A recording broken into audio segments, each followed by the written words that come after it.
Hi, everyone. This is Dallas, one of the producers of Ideas of India. If you like this podcast, you can help us grow the show by taking a quick 5-minute survey. Each response helps a lot, so please click the link in the show notes to take the survey and share your thoughts with us. Thanks in advance, and thank you for listening. Welcome to Ideas of India, a podcast where we examine academic ideas that can propel India forward. My name is Shruti Rajagopalan, and today my guest is Naushad Forbes, the author of the new book, The Struggle and the Promise, Restoring India's Potential.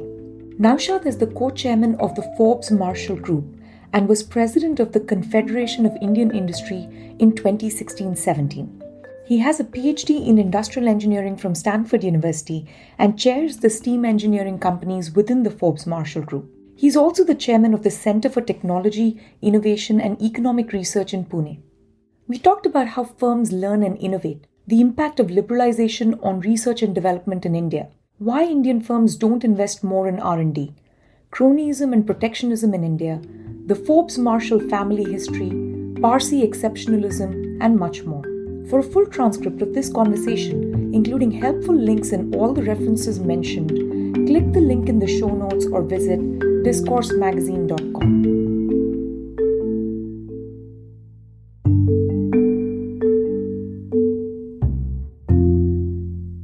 Hi Naushad, thank you for joining us. Thank you. Great to be with you, Shruti.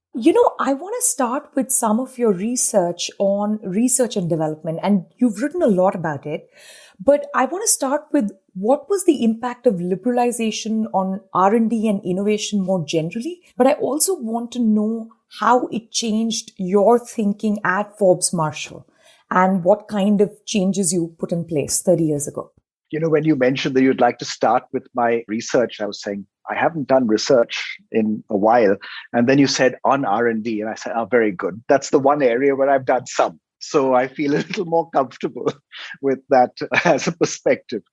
So let me start with how liberalization has changed R&D and changed innovation and the innovation ecosystem in India. I think the big change obviously has been in product and service markets. The market opened up, and as a result, we've gone from, let's say, in 1991 and India in 1991, when the products and services that we had access to in India were much more limited than people in much of the world. This is true of both products and services. It's true of consumer products and industrial products. It's true across the spectrum.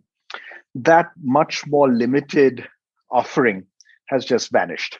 And I think over these last 30 years, what we have available in the country today is on par with the rest of the world. Whether we're talking about cars or whether we're talking about foodstuffs, whether we're talking about services of various kinds, it's on par. Whether we're talking about an airport or whether we're talking about a car, it's on par. That's the big change. And that is a reflection of innovation, because my definition of innovation, not my invention of the definition, but my definition that I like to use of innovation is something new for commercial advantage. So the Indian market has been characterized by many, many new things that have become available over these last 30 years. So that's the first big change. When we start talking about the role that R&D has played, there is change, but it's not been transformative. While the product and service markets of India have been transformed in these 30 years, I think our R&D ecosystem has been much more incremental in the changes.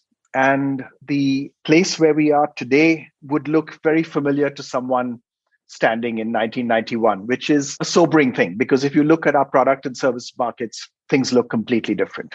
And this is on various elements. So in 1991, the bulk of R&D done in the country was by the state. It remains so today. The share has fallen a bit, but it's fallen from maybe 75% to 65%. So some change, but not dramatic. Second, if you look at the investment by Indian industry in R&D, it's grown, but again, the change is not dramatic.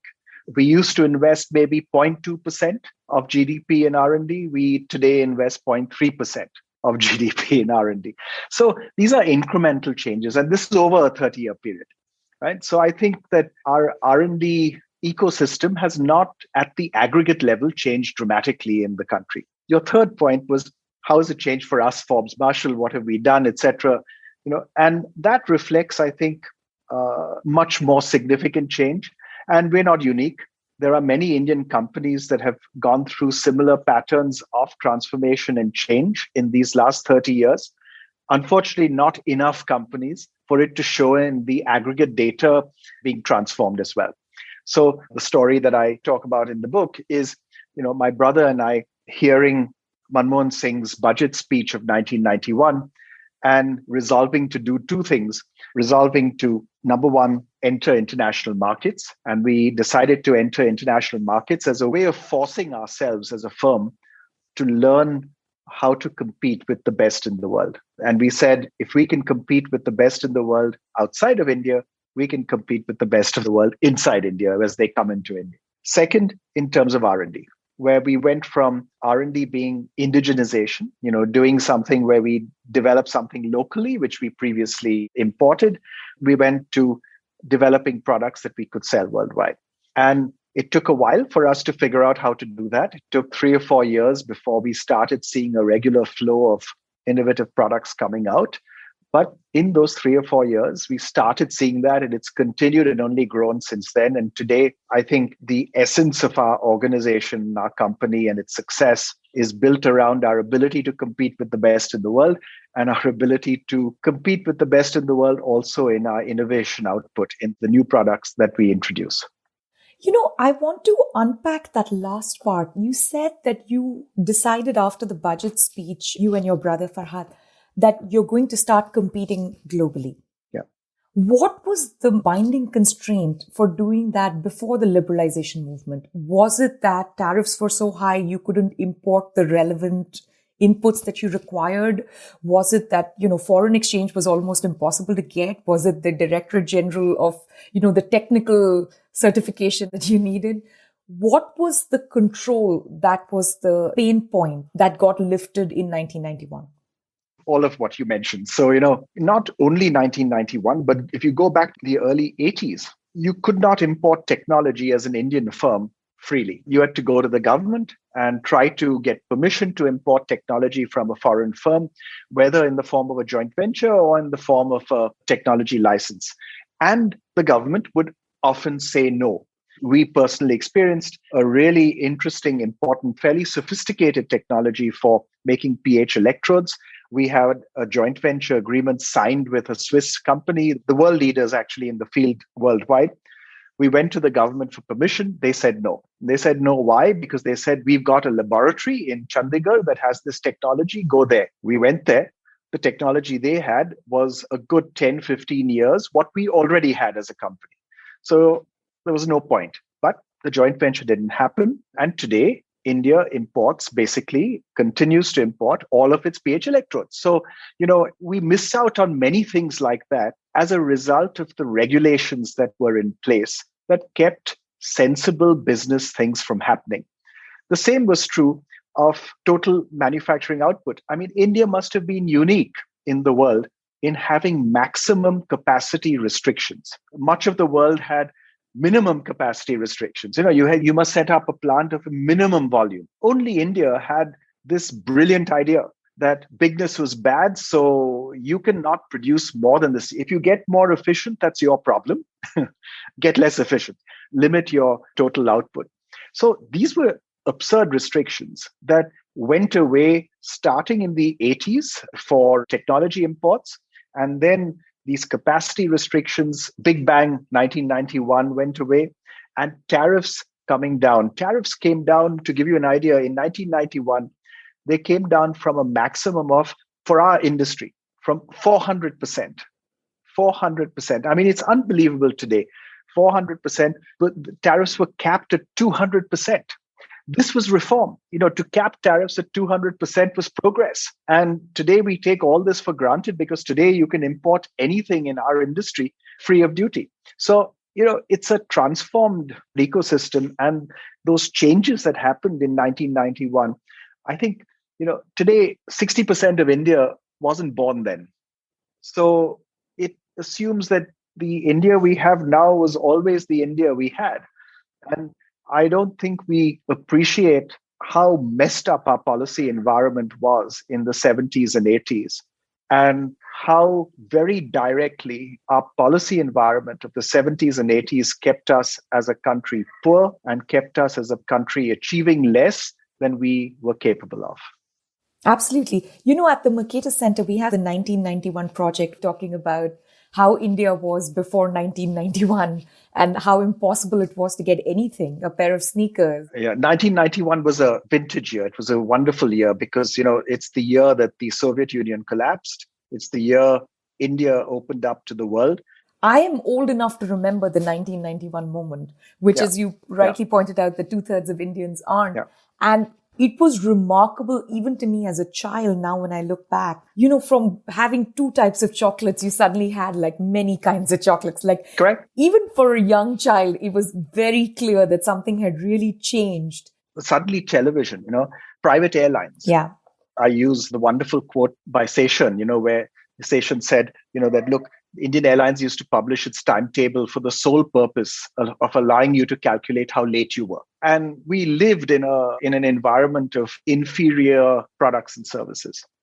So, coming back to both the liberalization movement and R&D in the context of liberalization, how do firms learn? Is it learning by doing? Is it learning by copying? And I don't mean copying in a sort of disparaging way. I really mean by looking to other firms and looking at what's going on in the market. Is it learning by reverse engineering, product of a superior design or a superior kind of innovation? Is it a combination of all of these things? Is it entirely indigenous? What is, according to you, the model by which firms learn, especially post-liberalization? So it's all of the above. And indeed, I argue in the book that there's a hierarchy of learning. At the base is learning by doing. In other words, simply as a result of doing, as a result of manufacturing, of making and selling, of manufacturing and selling, one learns. But the objective is not learning. The objective is to make and to sell. And in the process of making and selling, you get this costless byproduct of learning, where you understand what goes into not only making a product, but making a product that works, making a product that's efficient and that can be manufactured efficiently, a product that maybe even can be improved over time. Then there's learning that's much more explicitly targeted. I mean, for want of a better phrase, I use the phrase learning by explicit action. I mean, it's a reflection of the barrenness of my imagination. So learning by explicit action. It's clear. It says what it is. And that comes in different buckets again. So you have reverse engineering. So that's learning by analysis, because you simply buy a product, you take it apart, someone else's product, you figure out how it works, you figure out what are the essential elements. If you're good, you maybe buy 5 different products and learn how each of the 5 work and what's best out of each of the 5. And by the way, all firms worldwide do this. So, your point about, copying not being something pejorative is very powerful. It's not. It's what firms worldwide do. Firms largely learn by looking at what other firms do and learning from them. And then you do something better. Yeah.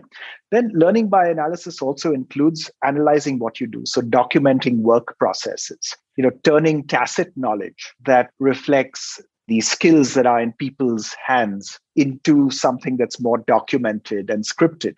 And because when you write something down, then that's a basis for further improvement.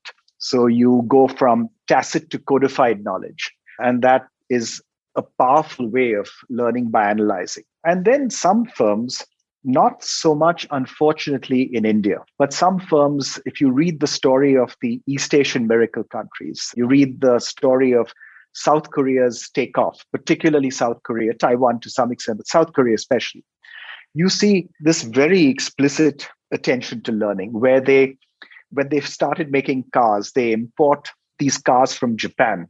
They've licensed cars from, I think at that time, Nissan. And Hyundai is making the Hyundai Pony for the first time, which is originally a Nissan-designed model. And they import these cars from Japan. And what do?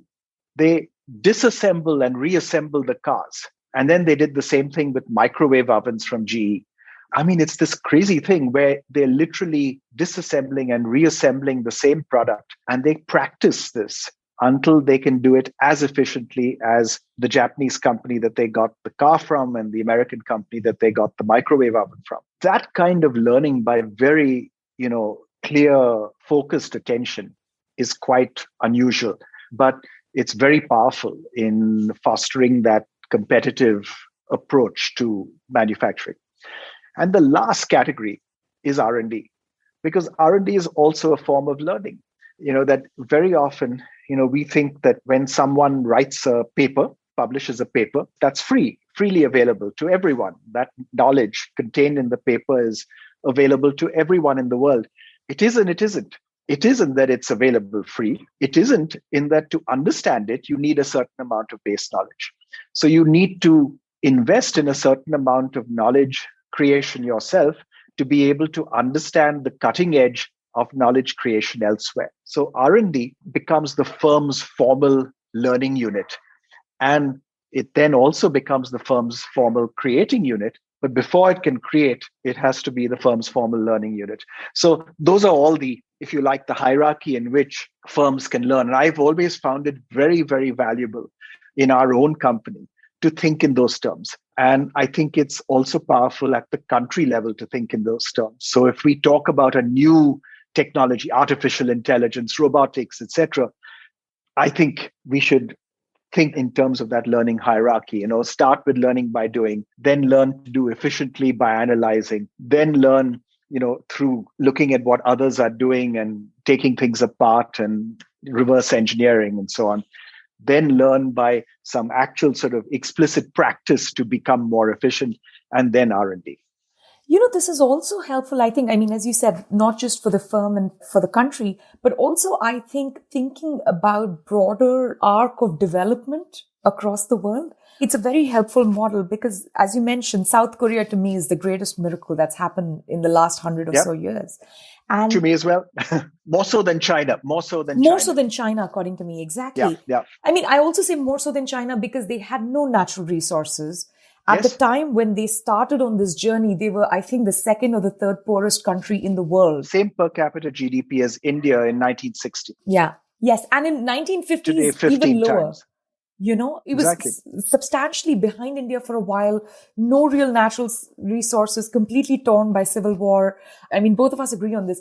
But to me, when I look at South Korea, I can see each of these stages happening as the country was developing. So initially, they're really learning by doing, which is basically, as you said, doing. You need to do something to make something. And as you go along, you do what you need to do. Yes. And then all the other stages of, bringing things in, reverse engineering or picking them apart and learning, with great intention. Yes.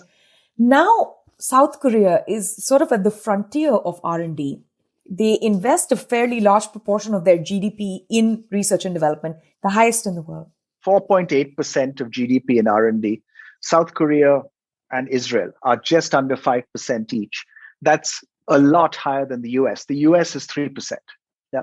Now, India has had more hiccups in its liberalization than Korea did, but has had relatively free trade for 30 years. Yes. What are the major constraints for India in moving from the small scale learning by doing to, the large scale R&D that you're talking about? Is the binding constraint lack of scale? Is it lack of public investment? Is it lack of skilled labor because of, brain drain and the best researchers tend to go abroad? What is the reason India has not followed this trajectory?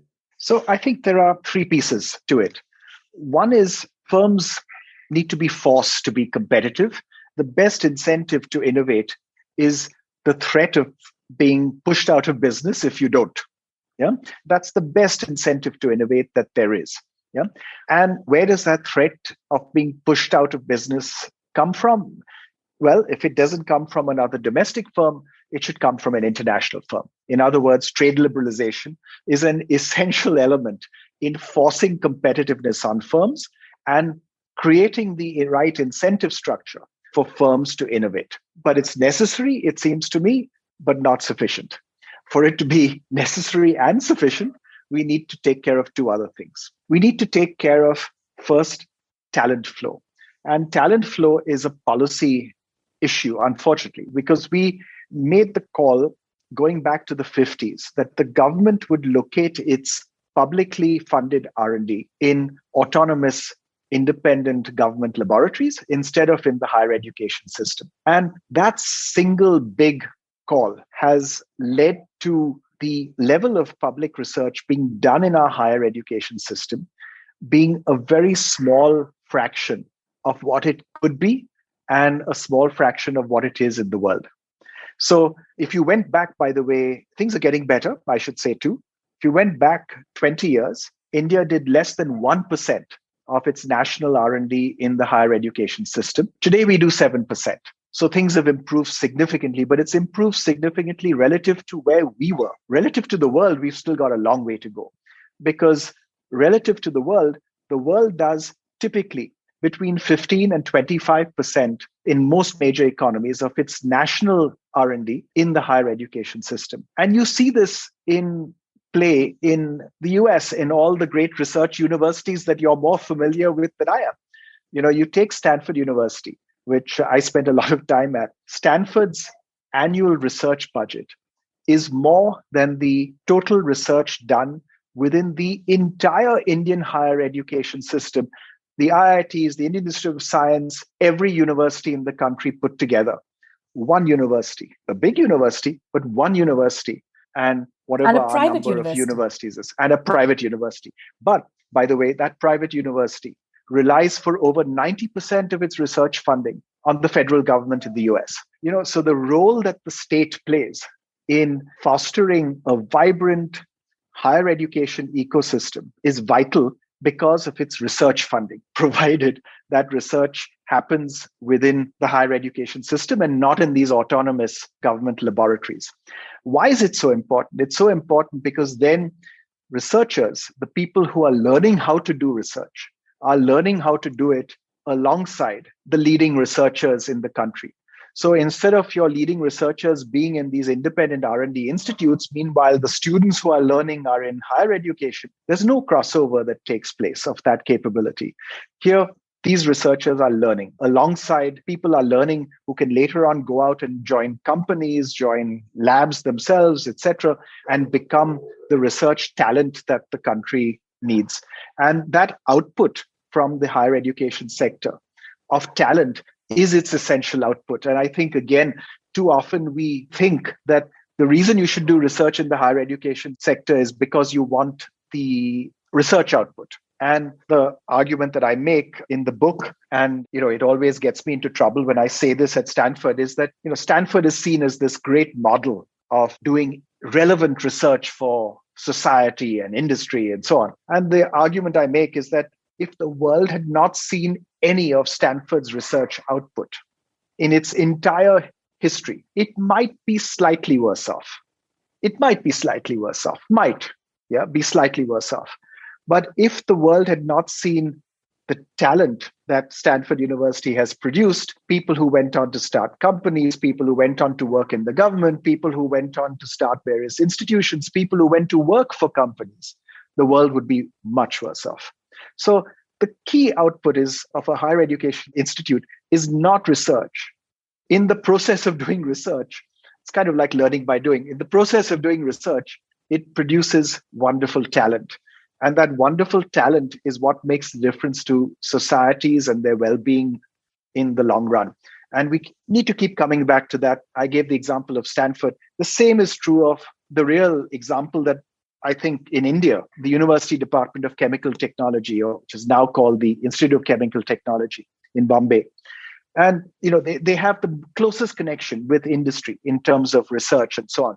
But again, if you never saw the benefits of any of that research, no one would notice. But look at all the graduates who've come out of UDCT, from Mukesh Ambani to Madhukar Parekh to a whole bunch of others, to Anji Reddy, to so many others. And what they've done for their companies and for the country. And that's what makes the difference ultimately. So the second big thing is talent. Yeah. And third is really Indian industry needs to invest a lot more in in-house R&D. That's a mindset change. I mean, I've asked myself this question time and time again. Why does Indian industry invest as little as it does in R&D? Because we do invest little. We invest 0.3% of GDP in R&D, as I mentioned earlier. The world average is 1.5%. That's what Chinese industry invests as well.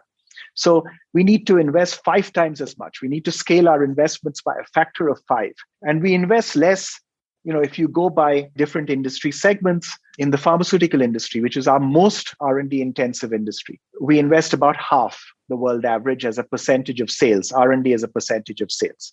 In the auto and auto components business, we invest again about half the world average as a percentage of sales.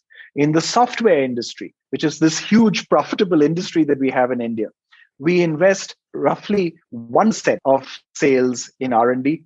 The top 10 firms in India. The top 10 firms in China, which again are software services firms, invest 8%. Why do we invest 1/8 as much as Chinese software firms? So, it's clear to me that we underinvest in R&D. But when I've gone around and talked to my friends in industry, they don't think so. They think we invest a lot in R&D. So the first thing that needs to change is this mindset, and to recognize that there's this big gap between where we are in Indian industry and where the world is, and where the top firms in the industry are. And if we want to be serious players in producing innovative products and services, we better get serious about in-house investment in R&D. So those are, if you like, the 3 pieces.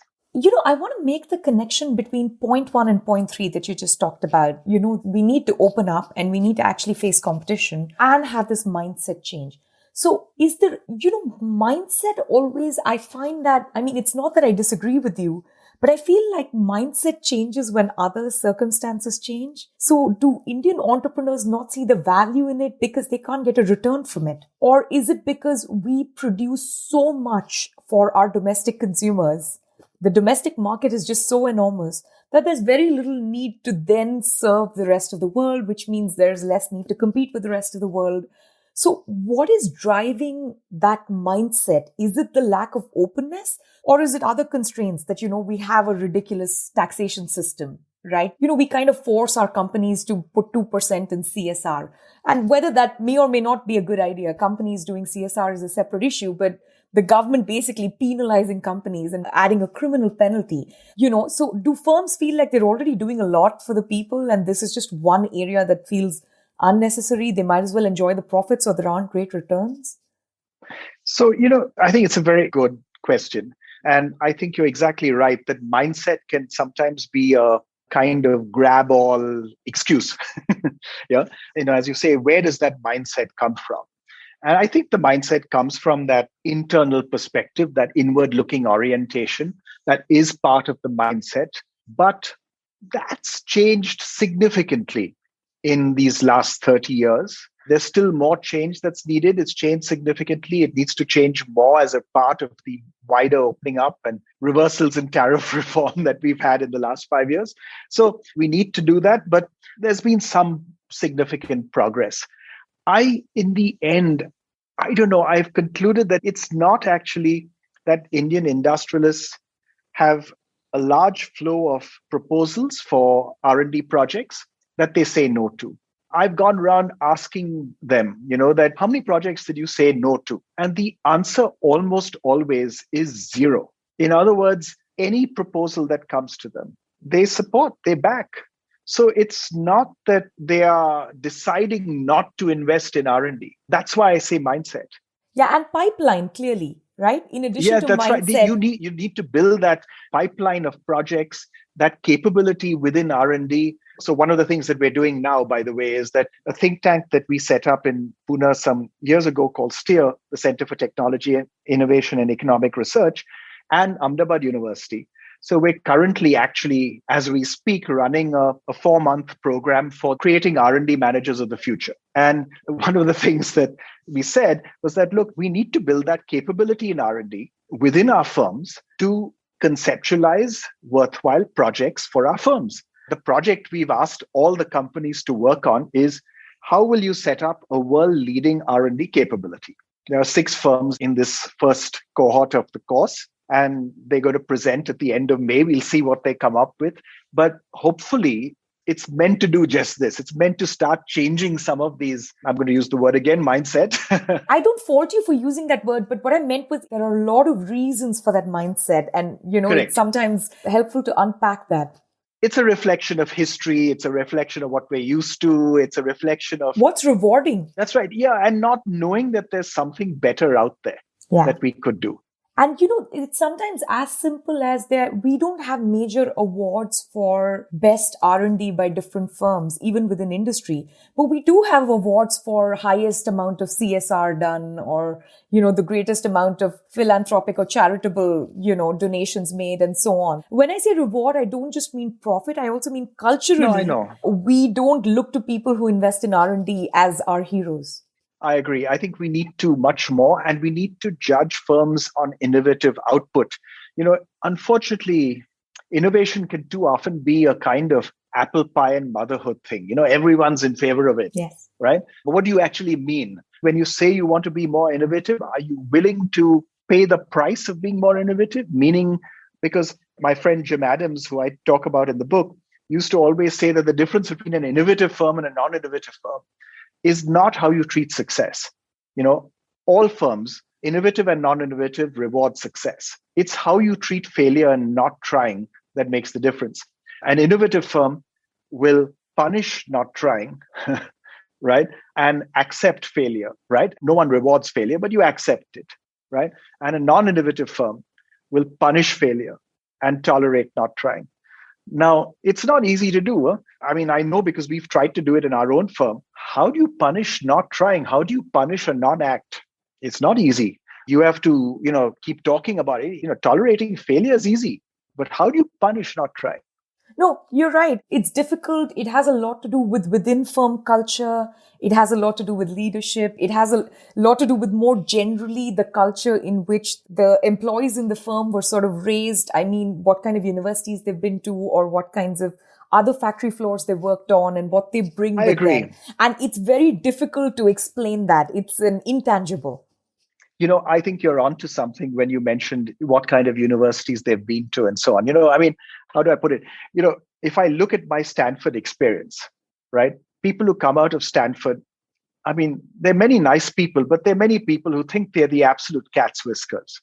Not a particularly nice feature, but if you want the confidence to go out and try new things, you have it in spades.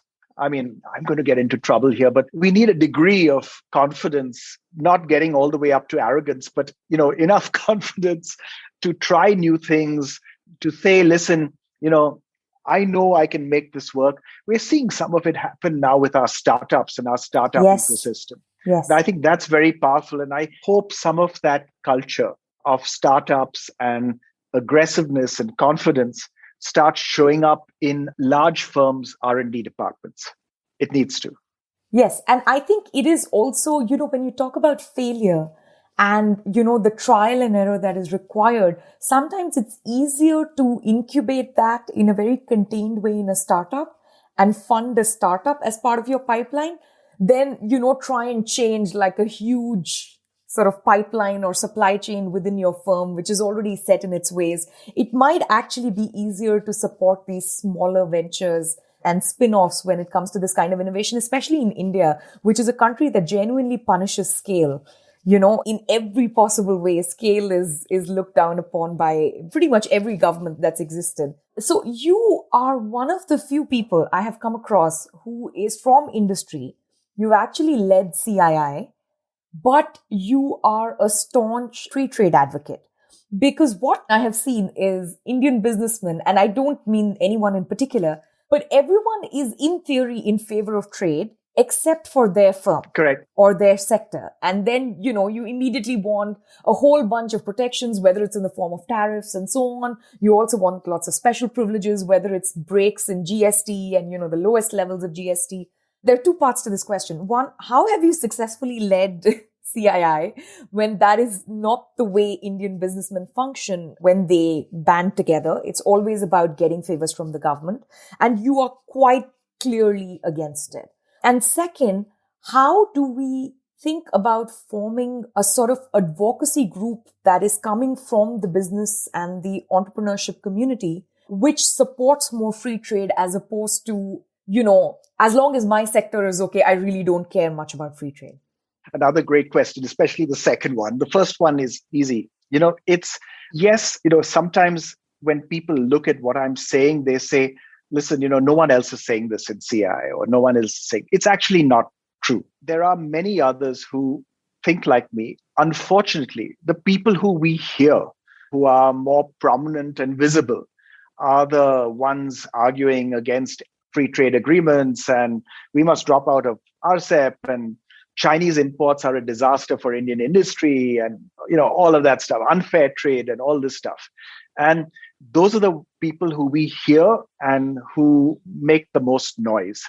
There is, though, a substantial number of industrialists who believe we should have open markets. I'm not unique. We have a substantial number who believe in open markets, who believe in innovation, who believe in doing business around the world. And many of them are, by the way, very happily doing business very successfully around the world. And they leave it to some of their inward-looking colleagues to make the noise and talk against free trade agreements because they're too busy doing business successfully in, Singapore and in Brazil and wherever. So there is that body. And my best example of that is that when India dropped out of the RCEP, Regional Comprehensive Economic Partnership Free Trade Agreement, which was bringing together 16 Asian countries, now 15 after India dropped out. When India dropped out, the general view was that this was a reflection of Indian industry being against the RCEP process and therefore not wanting to be part of that free trade agreement. And certainly there were many loud voices in Indian industry that were anti-RCEP, right? So we took a poll. And by the way, we tried to get firms in India to articulate their interest in the free trade agreement. And we struggled and we didn't succeed particularly well. This is within CI where we brought groups together and so on. So after we dropped out of RCEP, we took a poll of some of our leading industrialists at a meeting that we had. It was a anonymous poll. So everyone answered, I think, honestly. And what did we find? 57% of the industrialists there thought it was a mistake that we had dropped out of the RCEP process and not signed. 27% thought it was right that the government withdrew from the RCEP process. So 27% is not small, but 57% is a lot higher than 27%. And these were the leading industries in the country that were sitting around that table. So, my takeaway from that is that the people who are in favor of trade are actually more numerous than we think or than we hear. And what we need to do, and this comes to your second question, which I think is the critical question, we need to give articulation and voice to that group. The people who we hear in our public discourse are the inward-looking ones. We need to give utterance, if you like, to the ones who are outward-looking and in favor of free trade and want to sell and do business everywhere in the world. But I want to push back a little bit on this. So I do agree with you that, perhaps I have not heard of the 57% who are in favor of free trade. And I can quite easily understand why. After all, their inputs are going to be more expensive if they don't sign free trade agreements. Like there is a lot of interest even amongst different businesses to actually drop tariffs. So the whole thing makes sense. Correct. Now, when you're talking about the CII and a CII internal poll, we're talking about some of the most influential, important, successful business firms in the country. How is it that they don't have more clout with the dispensation, the current or previous dispensations, that they're not able to put forth this idea and get the trade agreement signed? Not that that's their job, but if 57% of them believe it, these are the richest, most privileged, most powerful. So I find that quite surprising. I think everyone has this impression that the 57% is a minority. Everyone has this impression. I had this impression. I was very surprised by the poll result.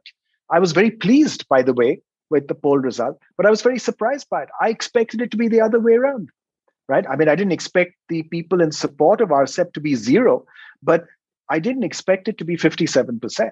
I was surprised. And that's what said to me, hey, listen, in CI, we need to do a better job of capturing this voice of the 57% and making sure it is adequately and publicly and clearly represented in our public discourse, with the government, in our policy recommendations, in all the work that we do.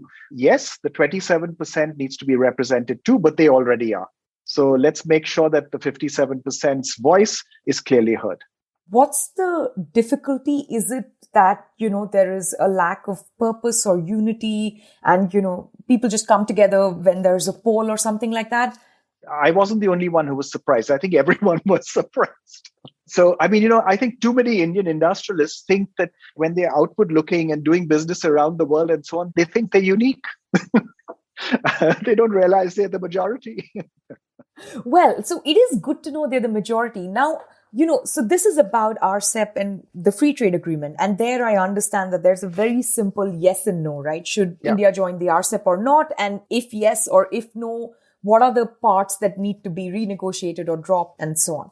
But there are a lot of problems that Indian industry faces, right? I think Manish Sabharwal called it the regulatory cholesterol that clogs the entire system. Now, the taxation and the administration and enforcement of taxation is just frightening the way it's taking place right now. But I feel like license Raj may have died, but the permit Raj is still very much alive. Of course, it came back in a big way when the lockdowns were going on. So even modern day young Indians got a glimpse of it.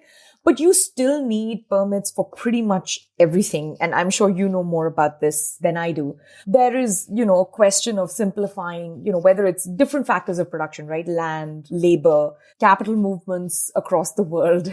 Earlier we used to have capital controls. We still have capital controls. We also have FCRA and, other kinds of weird capital controls now.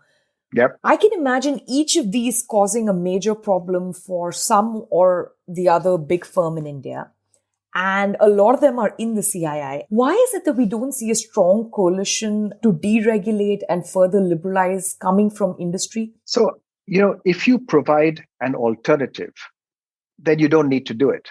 And what's the alternative? The alternative is protection. So you go to the government, you ask for protection, you get protection, you ask for incentives, you get incentives like the production-linked incentive system scheme for local manufacturing and so on.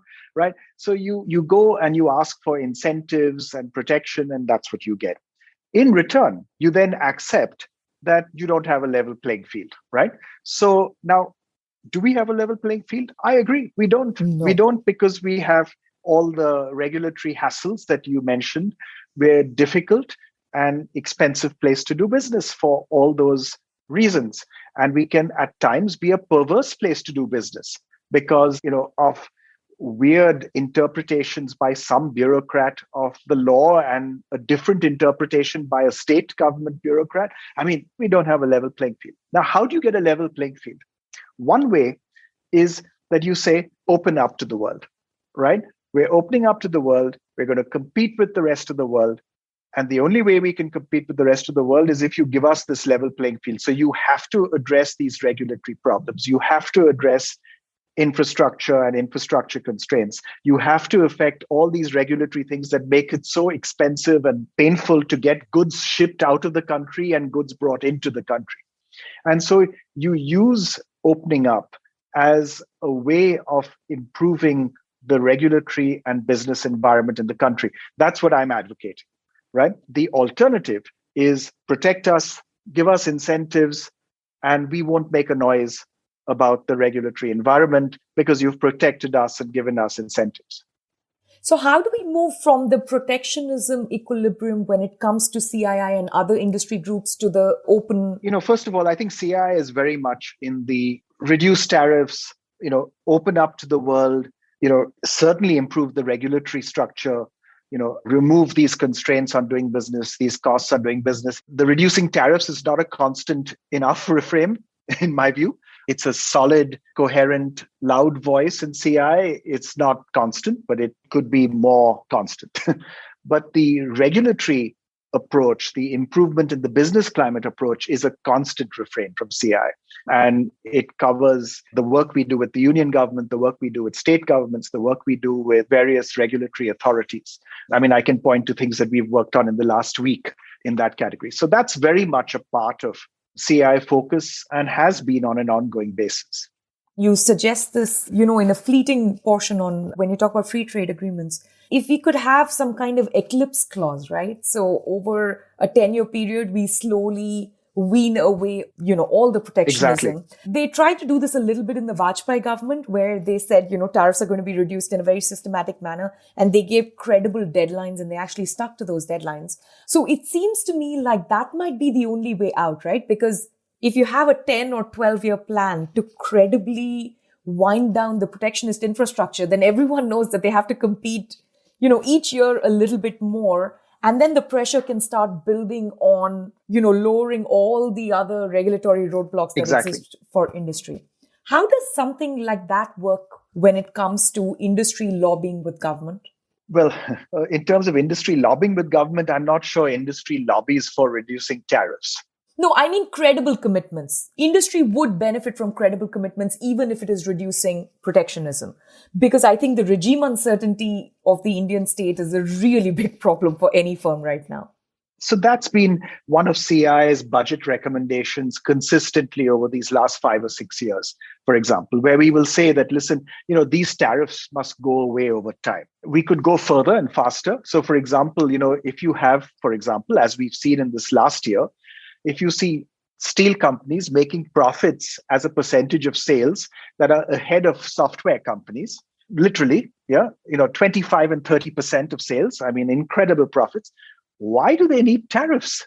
It makes no sense to me. This is an opportunity to get rid of all the tariffs for steel. And that will have wonderful multiplier benefits through the efficiency of much of the downstream industry. So, you can move faster, but at least let's have this nice schedule of getting rid of tariffs that if it's 25% now, next year it's 20, the year after it's 15, the year after it's 10, and so on. And it goes away in 5 or 6 years. And what I've argued is that you combine that with the production linked incentive scheme, and you have this reduction in tariffs, you have the production linked incentive going away in 5 years, then you have to compete in 5 years, and you've got 5 years as a window in which to establish the scale or whatever it is that takes, and especially invest in the technical capability so that you have an ongoing basis to compete without tariffs then. You mentioned in passing both the 2% CSR and then FCRA, and I wanted to comment on it because when the CSR regulation first came in, I was against it because I thought it should be a voluntary action on the part of firms. I've changed my mind. I think the 2% CSR is actually a good thing for India. If we were Norway, you don't need firms to be playing that role in wider social development. But we're not Norway, we're India. And we're India with very limited state capacity, which means the state has less ability to implement useful policies at the last mile on the ground. And so there's a role, it seems to me, for those who have implementation capability, which is the firms in the country, to engage with education and education outcomes for school children, public school children, the most disadvantaged public school children, to engage in public health issues, to engage in women's empowerment issues. I think there's a lot of merit in that 2% CSR regulation. I think the criminalization of CSR and the culpability of officers and so on is wrong and indeed stupid and counterproductive. But I think the 2% CSR regulation itself is sensible and is productive for the country. I agree with you that it has turned out quite well because, at the end of the day, Indian firms do have capability and they've done some wonderful work. I have two problems with it sort of on principle, right? And it goes as follows. So do I.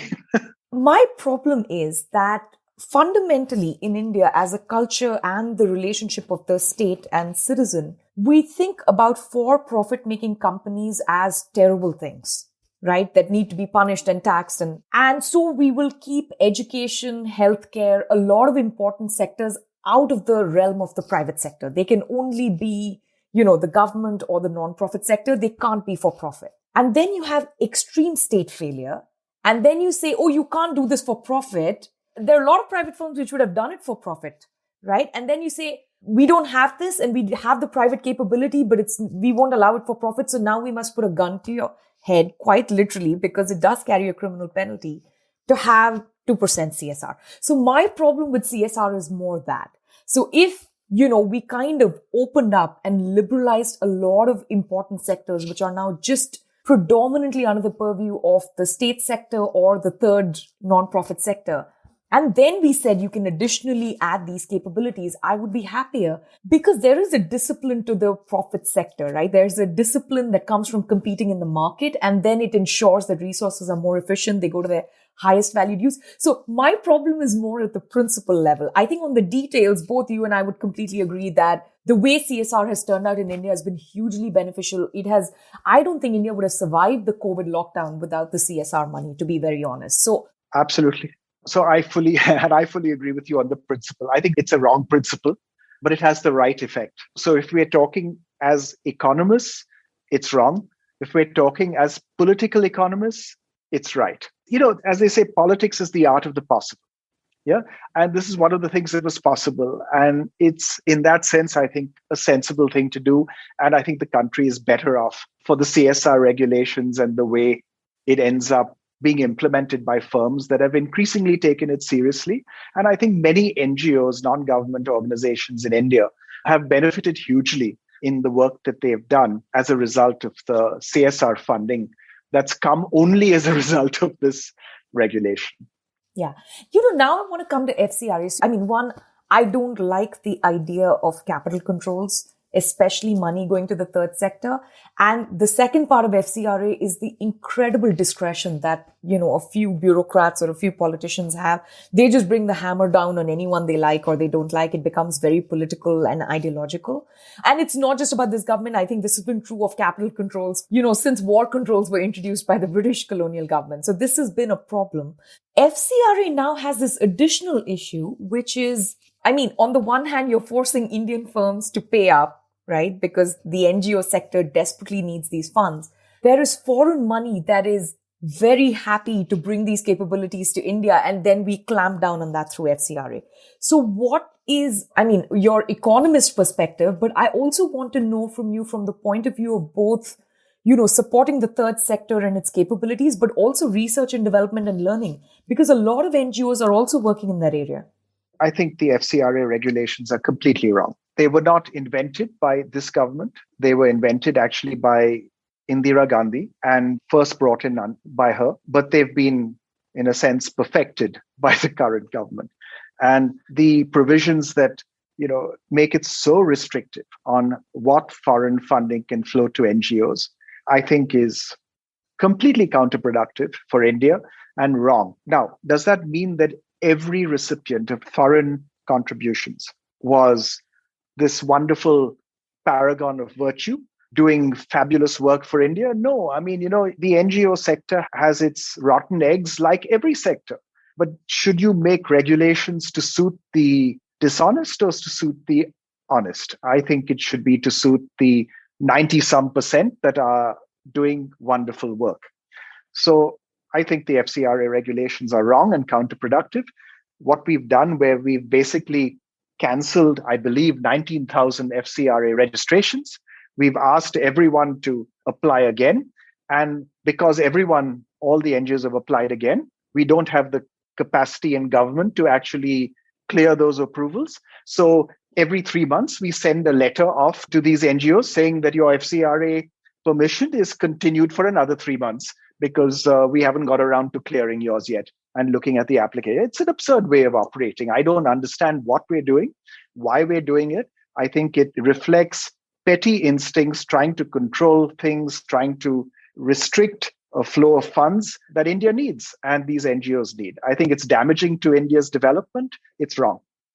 It flies in the face of everything else the government claims that it seems to do, which is, India is open for business and we want ease of doing business and we want foreign firms to come and collaborate and so on and so forth, right? This distinction between like a firm versus a non-profit versus a global foundation. Yeah, you would agree that this is just so completely absurd. It just makes no sense. I work on a grants program at the Mercatus Center called Emergent Ventures, and it is so difficult to send money to India. It's just really, really hard. And we do it on a very small scale. But by the time we can get money to India, sometimes it's like 6 months. And these are startups and individuals and people who are innovating. And it's very difficult for them to survive 6 months sometimes. We come up with some strange regulations on CSR, not FCR, but CSR. We suddenly said that you cannot use CSR funding for corpus. So you cannot contribute to an NGO for corpus. You can only fund an NGO with CSR funding for its own operational, for its project expenses and operational expenses, not for corpus. Now, at a stroke, right, if you want to build world-class higher education institutions, you want endowed professorships, for example, in the country, right? An endowed professorship, as far as I've checked, is a corpus. It's nothing else. Now, when I've spoken to people, they've said, no, that wasn't the intention. It may not have been the intention, but that's what they've done, right? Now, I'm sure they'll do something to sort out the problem, but why create the problem in the first place? And when they sort out the problem, it's always done by exception. We won't allow corpus except in the case of this chaired professorship for this. It's always like, you come from this incredible family and your family's history is sort of, run parallelly with the country's history in one sense. I hope I'm getting your family tree correct, but your great-grandfather, Nanabai, he's sort of the founder of the Marshall the industry, Forbes. and I said, yeah. And then Gigi Boy Marshall. My grandfather, my mother's father. And so he is, incredibly important person in a sense. I mean, he's sort of the official founder, right? Like, because there are a lot of changes that go on between the generations. And of course, your father, Darius Forbes, during the post-independent movement and, through, I want to say, up to the emergency, he is a really important figure. And now you, yourself and your brother are the leadership of the Forbes Marshall Company. Can you give me a sense of what do you think might have been the great challenge for each of these generations? It's a good question. For Nanaboy, I'm going to guess because I never knew him. He died way before I was born. I only know of what he did. My sense is his challenges at that time were British rule.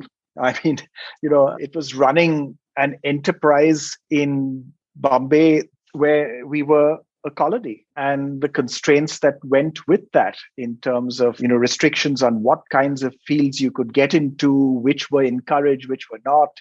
So, one of the things that he did, one of his businesses was to supply hay to the horses that pulled the trams, because the trams were horse drawn at that time in Bombay. And so he supplied the horses with hay. I mean, the company that ran the tram system.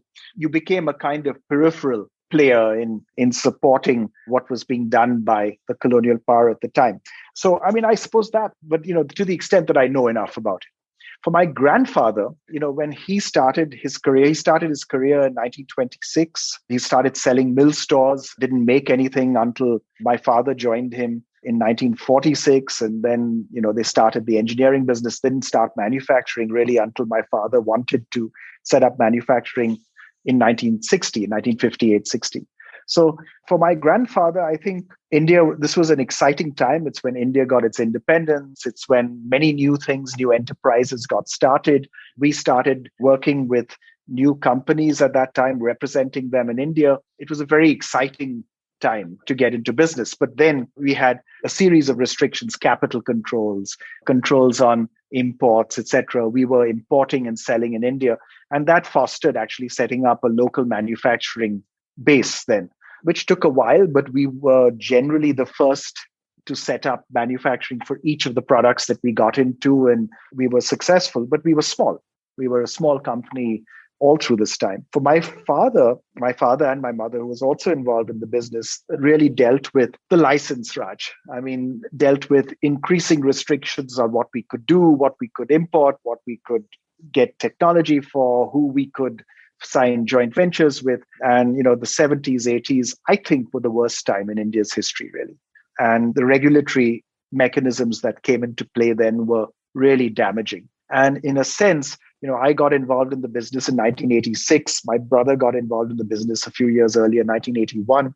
And as we started to get, 1991, we were both just coming to our own, we'd been in the company long enough to start playing a serious role in it. And it coincided with this wonderful, great opening to the world and many new opportunities. So both of us feel hugely fortunate that our careers have matched an India that was more open and an Indian industrial environment that was so much fuller of opportunity. This is, I think, sort of where your academic work and your business work coincide. How do developing countries play catch up when it comes to firms and firms getting bigger and firms innovating and becoming like world-class firms? Because you've had to deal with that, at a very personal level, but you've also written about this with David Wield and so on. I must compliment you, Shruti, on being incredibly briefed on things about me and what work I've done. I've actually read everything you've written. That was fun. I'm impressed. The new book is, I think, a much easier read than the old book. The old book is more technical. It's very specific, yes. It's more academic and more technical. So anyway, catching up is very much a part of, that's what the book 20 years ago, From Followers to Leaders with Dave Wield, was about. And catching up, I think, runs at the level of the country and it runs at the level of the firm.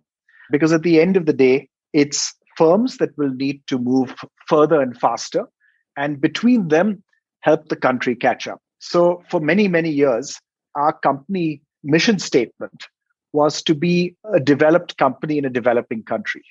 So that was the phrasing, right? That we wanted to we said, how is India going to get developed? It's going to get developed as a result of many enterprises in the country getting there. And the enterprises will need to get there first. And that means that in terms of value added per person, individual productivity, our value added per person needs to catch up with the world as a company first. And if it happens for enough companies, then it will start happening for India. And value added per person at the country level, as we know, is GDP per capita. It's the same thing. It's productivity per person. So it's a clear productivity metric. We've been using that as our key as our key sort of performance metric in the company for now the last 30 years. And it's a very powerful metric. I use value added per person and compare different industries, different firms. It's a very powerful metric. It really tells you how well you're doing as a company on all the key elements, margin, productivity. Does your value added percentage keep rising? That's a reflection of how good one's R&D is, how innovative one is. Are you going into the right markets because you can sell then at better margins again? And where's your growth coming from? So can these ideas of convergence between different firms globally also be used to extrapolate more generally convergence between different countries, or that's too much of a leap? No, I think it's 1-to-1, and that we need to get enough companies in India that converge with the world. And as that happens, India will converge with the world. So it needs to happen across industry, across enterprises, and over time across agriculture, because we have that's the most restricted sector still in India. Most restricted, very low productivity. Maybe 1/20th the productivity of modern manufacturing. That movement of people from low productivity agriculture into much higher productivity industrial enterprises and modern services is something that we still need to see in the country. No, absolutely. And I think that's the next big opportunity. Like the 1991 reforms sort of unshackled industry. I think the next big bang reforms really need to unshackle agriculture. The farm laws were meant to do that. The farm laws, which were done wrong, but they were the right changes. Yes, but they were one part of the change. There are so many They're parts. One part. There are many others. Yes, so they were basically the market element of the change, but every agricultural input is so controlled. So our fertilizer subsidies end up subsidizing companies instead of subsidizing the farmer. Yes. I mean, they are nutty. Some of these are nutty. Other than Pune, which is, and thereabouts, where your family's business is set up and, that's where most of your time has been spent, the other place in the world is Stanford, right? And you briefly talked about what makes Stanford University great. You've also written about the challenge of higher education in India, and sort of, your model of what higher education should look like is very much based on your experience at Stanford. What are the various roadblocks towards achieving that in India? Is it a commitment from both public and private sector?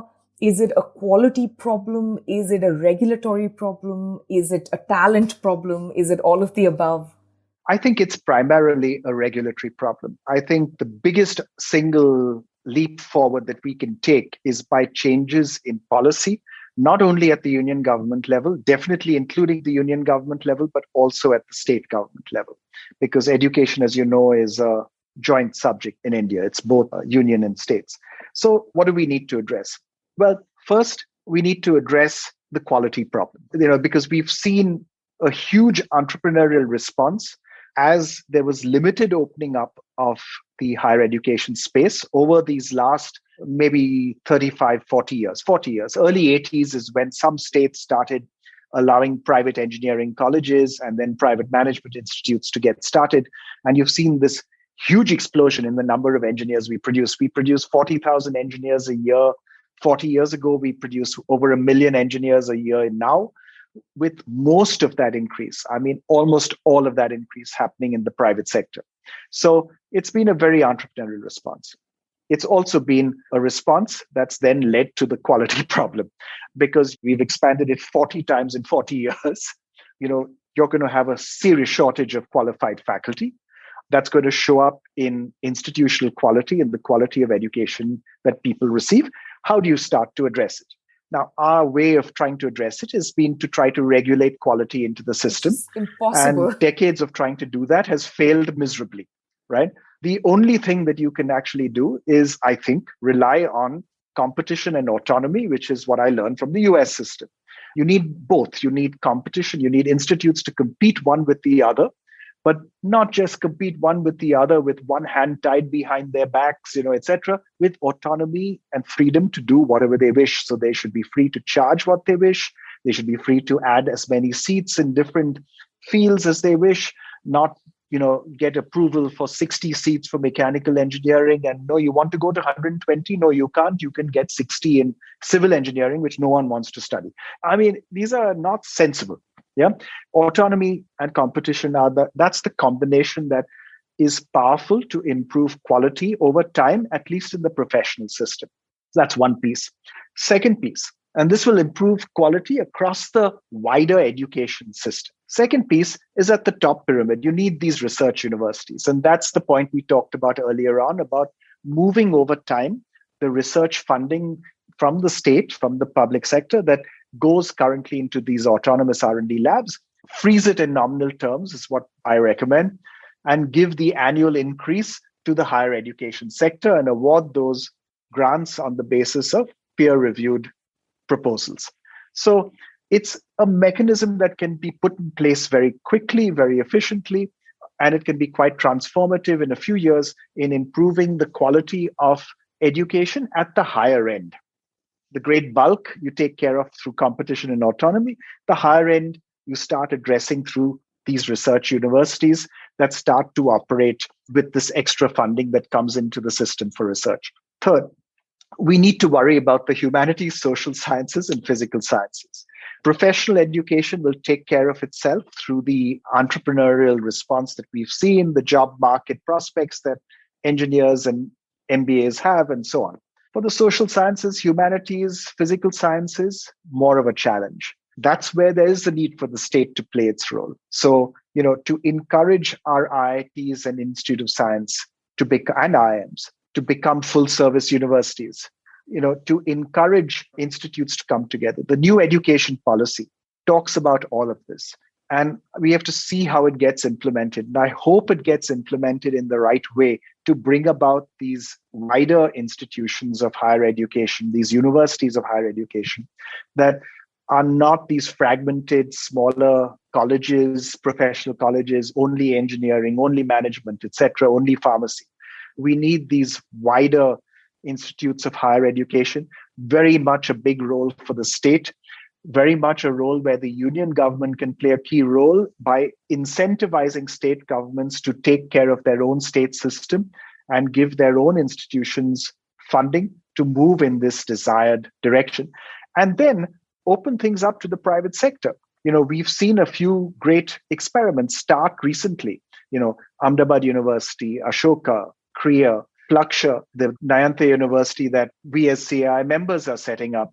These are, I think, all experiments that we should really, really encourage because that's what we need as a country. We need 100 great universities that really compete for the best students, compete for the best faculty, are research intensive, are free to operate as they wish, teach what they wish, hire whom they wish, admit whom they wish, and where students can over time get loans, get funding to actually attend. If you ask me, we have the potential in the next 30 years to build the world's best higher education system.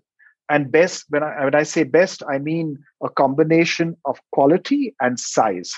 If you're Singapore, you can have the world's best higher education system, which, by the way, they are clearly working on per capita, right? But if you want to build the world's best higher education system, India can do it. But we need this whole combination. We need to move on many fronts at once. I know that, there's this quality and mass or quality scale trade-off in education, especially in the very short run. On that, I am firmly on the side of scale, because I feel that sometimes these objections, they're a little bit elitist. People just need to go to school. It's not that it is an excellent institution versus a slightly marginal institution. You're giving them the choice between an excellent institution and nothing. And none. Exactly. So I'm all for massification. So I'm all for it. I mean, you hear this argument in many different things. You hear, like say before the Nano was a disaster, the Tata Nano was a disaster, everyone was very, look at the Indian roads. Where will all these cars be put? Where will they drive? It's so crowded now. I was sort of like, hey, listen, you have a car, right, which is much more expensive. I have a car. So that poor fellow should not have a car because we don't want him to encroach on the space that we have on our public roads. This is a very elitist argument, and it's the same for higher education. You're from a Parsi family, and what is it about Parsi exceptionalism, especially Parsi exceptionalism in India, in particular about Parsi exceptionalism when it comes to this very strong classical liberal sort of leaning? In India, even previous classical liberal movements have been funded by Parsi businessmen. They've been supported by Parsi intellectuals and, even great constitutional lawyers like, say, Nani Palkiwala and so on. And that movement has very much come from the Parsi community. So what is it about Parsis and Parsi exceptionalism that makes them both incredibly successful in India as a very, very small minority, but also very classical liberal leaning, which is very odd in India? I think, first of all, we're a privileged minority. We're very tiny. We're a privileged minority. I mean, it's not that there are no poor Parsis, but there are no starving Parsis, right? And there's two reasons for that. One is because of the privileges that we have as a community. I mean, we tend to be a more affluent community. And second, because many of the Parsis who have prospered as industrialists or landowners or whatever in the past have also been, I think, significant philanthropists and have set up trusts that have provided good quality housing, especially that single big thing, at really tiny cost, to poorer Parsis. I mean, there's this part, it's called a Bagh, the Khushru Bagh in Colaba in Bombay, which is a very attractive place to live these days because it's smack in the middle of Colaba, and you live in these, 2-story sort of homes supposedly set up for poor Parsis, but there are a lot of Mercedes now parked at Khushru Bagh. And it's a very attractive place. And then that, the community takes care of itself, in that sense. Now, the second element, it seems to me, is, when you say classical liberalism, right? What are the tenets of classical liberalism, right? You believe in the idea of progress, number one. You believe that the world and people are getting better with each passing decade. And there is that optimism, certainly in the Parsi community. And I think it's true in other communities too. Second, you believe in education, and education as a means of social advancement. Third, you believe in freedom, individual freedoms, that you should live your life as you wish, economic freedom, political freedom, freedom of what you'd like to eat, what you wish. You want to be free to be entertained in the way that you wish, all of those elements of a non-intrusive state. And, dissent is essential to the Parsi community. Indians argue a lot. The Parsi community argues even more. The joke that I repeat in the book is that, the answer to the question, how many Parsis does it take to have an argument, is one, because you use a mirror, and it's part of who we are, right? So an argument, dissent, is, again, an essential part of liberalism, because liberalism says that through dissent, hopefully also through some understanding, but through dissent, through argument, through discussion, through appreciating the view of the other, you end up with something better. So I think all those pieces, liberalism and the way in which we live as a community. I'm not particularly religious, but I'm very proud of being part of the Parsi community. And it's a part of who I am and what I grew up with. There's another element, by the way, which is that I think it's no accident that the liberalism of the Parsi community is a reflection of where it is. The Parsi community is, if you like, headquartered in Bombay. I think things would have been very different if we'd been in Delhi. I think there is an inherent distrust of government, which is very healthy. It's very healthy, where the state is seen as something to be kept. It's very healthy that it's a good 1,000 kilometers away. I know what you're saying in the present moment and maybe even the last few decades, but even going back to someone like Dadabhai Nauroji, right? I mean, this is not a man who kept government at bay. He was the first Indian elected to the House of Commons. Yeah, but very staunch in the liberal values and very against coercion. And you know more about Nauroji than I do, I'm sure. Probably not, by the way. But I have a wonderful new book to read. Yeah, there's a lovely book by Dinyar Patel. I've got it on my shelf. Really fantastic. And we just published an essay by him where he wrote about how Dadabhai Nauroji was India's first economic reformer. But, maybe another reason I can think of is it is so strongly endogamous that a lot of these, the cultural values can remain in a community in a very tight-knit way and be passed intergenerationally because it is so small and endogamous. I believe you love reading P.G. Wodehouse. So which ones are your favorites? I talk in my book about my 5 favorite books. And one of those 5 favorite books, there are 3 nonfiction, as you know, Ramchandra Guha's India After Gandhi, which I think is a wonderful history of India, The Wealth and Poverty of Nations, by David Landis, who's a highly opinionated economic historian, Exit, Voice and Loyalty, which is by an economist, but really a social scientist, Albert Hirschman. And then 2 works of fiction, Alan Bennett's Uncommon Reader, which is a wonderful little book, and Leave It to Smith by P.G. Wodehouse. And Leave It to Smith, it was a tough time picking one P.G. Wodehouse because there are any number of Jeeves books that I would have picked, any number of Blandings Castle books that I would have picked. At any point in time, I'm reading one P.G. Wodehouse with whatever else I'm reading. And I should tell you, for example, Leave It to Smith is my go-to book when the world is collapsing around me. So come March 2020, when all of a sudden we're locked down, our factories shut, we don't know what to do, all of that, that's when I reread Leave It to Smith. So we have P.G. Wodehouse in pretty much every room, very sensible, in very every sensible. level of the house, because my husband will just sort of like, when in doubt, pick up Wodehouse seems to be the mantra in our family. You've written academic works, you write a fair bit, in newspapers, you've written this book. What is your writing process like? So, I find my writing, I get better the more I write, and quicker and more efficient. I think it's true for everyone, but I still have to be ready to write. So before I write, I sort of have to vegetate. I make notes about what I want to write about, which I may never use, but I make notes. I read sort of stuff. I waste a lot of time. That seems to be an essential piece in the vegetation process. And then I'll sit down and write. And if I want to be productive, then I need to be able to sit down and write in an uninterrupted way for as long as I can write. And that as long as can be an hour and a half for a 1,000-word column. And if it's a whole chapter for the book, then I would try and set aside a good chunk of 3, 4, 5 hours and try and write as much as I could until I had to stop for whatever reason. And then go back and edit and change. And I found the process of writing a monthly column for Business Standard very, very valuable because, 2 things taught me to be brief. One was when I was president of CI and used to travel, halfway around the world and could only give a speech that would last 3 minutes or 5 minutes with President Pranab Mukherjee or someone. And if you're going to speak for only 5 minutes, you better make one point, because if you make more than one point, no one will remember anything that you say. And if you waffle and keep going on about honorable this and honorable that for your introduction, you don't have any time left. So you better get to the point, say what you have to say, and then sit down and shut up.